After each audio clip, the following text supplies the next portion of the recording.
We acknowledge, celebrate, and pay our respects to the Ngunnawal and Ngambri people of the Canberra region and to all First People on whose traditional lands we meet and work. Their cultures are among the oldest continuing cultures in human history. We also acknowledge and celebrate that many of the speakers in this series were based on other traditional lands and territories across Australia and the world. We recognise their past and present leaders and acknowledge their contribution to our collective past and futures. Welcome to Cybernetics Snacks, a speaker series featuring leading voices in the cybernetics conversation. We're currently exploring the past, present, and future of cybernetics. Anthropology, technology, Pavlova, and building a new cybernetics for the 21st century. Today, we're in conversation with Genevieve Bell. We've asked Genevieve 4 questions. Let's get into it. I grew up being a cybernetician without knowing it. So I am the child of British and American anthropology, which means I'm actually the child of conversations that were profoundly and utterly shaped by cybernetics. That said, I consciously know I encountered the word in 3 different places in the late 1980s, early 1990s. One through Douglas Adams, so the serious cybernetics course, so Marvin the Paranoid Android and the Happy Prescient Elevators. I know it's in the Terminator series. So I know I encountered it in science fiction.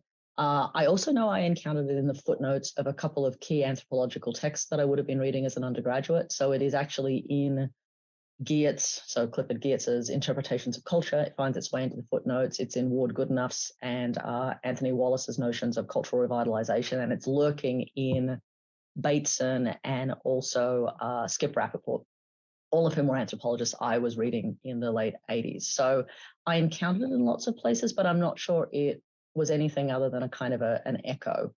The first time I encountered it in my current practices is back a decade ago when I was first starting to work on robots. And I was really interested in the history of words. And I have come to realize one of the things about myself is I've spent my whole life working in areas where the label for it was invented. So cybernetics, robotics, artificial intelligence, electricity, the typewriter. I have the internet. I have a weird and perverse affection for things that have to be named as they are brought into existence. And I discovered cybernetics while I was looking for something else. And so it's sitting in the notes to a whole series of talks I was giving 10 years ago. So it's been a little bit everywhere in my life, but truthfully, mostly through American anthropology, which in the 1920s, 30s, and 40s is all about taxonomies. So it is an anthropology of lists. Boas liked a good list. And inexplicably in the 1950s, it suddenly becomes an anthropology of culture as a system of meaning in which humans are suspended, a system of dynamics, a system that you cannot articulate unless you can make sense of all the ways in which people relate to each other and the things through which they relate in these circulations and feedback loops of all of those pieces of the puzzle. And so for me, I think I've always been around it. I just didn't always call it by its name. Thank you. You're welcome. I feel like I've read some of those pieces too, as also coming from an anthropology background, and it's all starting to come into focus there a little bit. Now, speaking of focus, our second question really points to cybernetics past, and for people like me who are starting to come into more and more of the cybernetics conversations, it can sometimes feel like there is an overwhelming amount to get across. So this question is also a way to start surfacing some starting points for people who might be new or newish to cybernetics. So what's your favorite tool or approach or text or person or story from cybernetics, and why? I'm not sure it's my favorite, but it's one that I find a little bit like a ghost in the machine. So Gregory Bateson gave a talk back in the 1960s at, where was he? Might have been Sacramento in California. The talk is entitled From Versailles to Cybernetics, and they recorded it. So it's not text, it's voice. And Gregory has a very particular way of speaking and a very particular tonality and a very particular way of unfolding stories. And it is neither the most important nor the most critical piece of cybernetics, but there's something for me about getting to hear him talk that is really quite powerful. Likewise, I find the transcript of the interview that Stuart Brand did with Gregory Bateson and Margaret Mead, which is in Coevolution Quarterly. He interviewed them both towards the very end of their lives, so in 1976.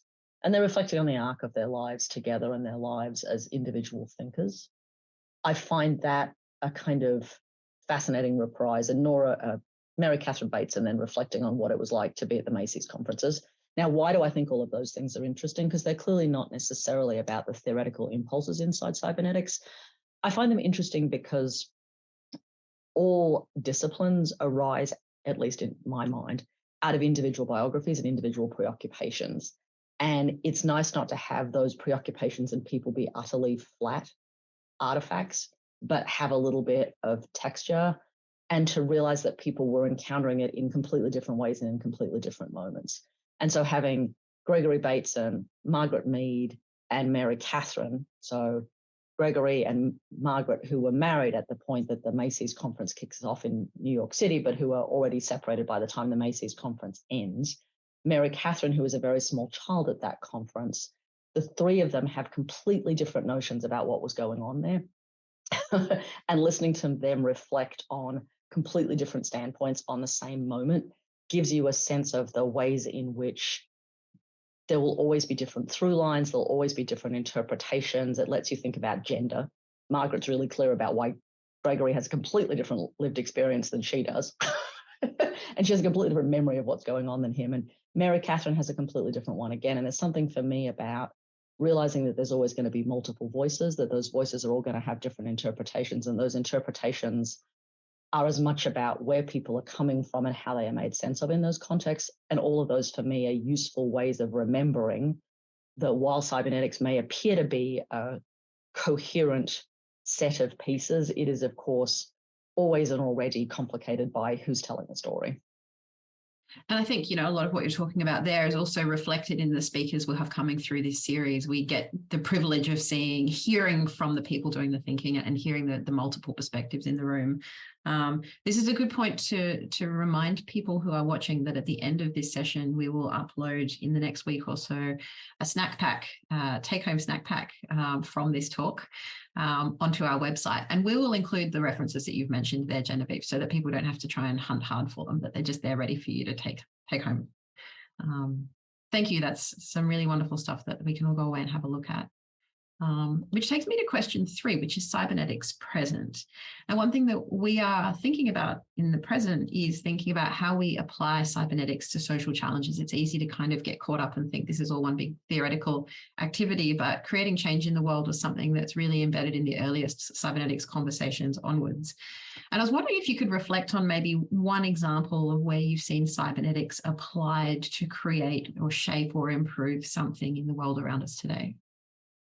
Well, this one's easy. I'm just going to give a shout out to a piece of amazing work that was done in the school that I think we all should be incredibly proud of, which is the work we did with the National Library of Australia to help them think about how cybernetics would let them imagine their present and future more as a system rather than as we need to stick AI in the library. It's like, no, we need to think about the library as a cybernetic system and how we might increase it. So that means in the take-home, Amy, will be adding a link to the Metaphors and Midwives, or Midwives and Metaphors project we did with them. And so for me, thinking about how you can use a cybernetic analytic or an analysis of a system as the unit that you want to kind of interrogate with a cybernetic lens there was hugely important. And I think, it opened up for me the possibility that we should be able to do this with a lot of things. And as we listen to our PhD students kick off their thesis proposal reviews over the last 10 days, imagining what does it mean to think about the home as a cybernetic system, to think about the hospital and the medical healthcare system as a cybernetic system, Myrna, wherever you are, to think about the bank as a cybernetic system, to think about the ways that, dignity might function as a dynamic in a cybernetic system in terms of NGOs and startups, all for me are sort of fascinating ways of thinking about how do we, as a school, start to test the ways in which we can apply that analytic thinking. Feels like a really useful thing. That is a very exciting prospect indeed. Bit jealous of our speaker who gets to spend all his time with our PhD students talking about more of their projects after this session. Me too. And then last but by no means least, Amy, we've got one question to go because I want to make sure we give Bill his time and his view. do have one question to go, and it's both the shortest and the longest. We have an opportunity to do things differently here moving forwards. We wanted to ask you, what's one thing you would do or add or remove or do differently in cybernetics, in shaping a cybernetics for the 21st century? 3 things. We have the privilege and the responsibility of being in Australia.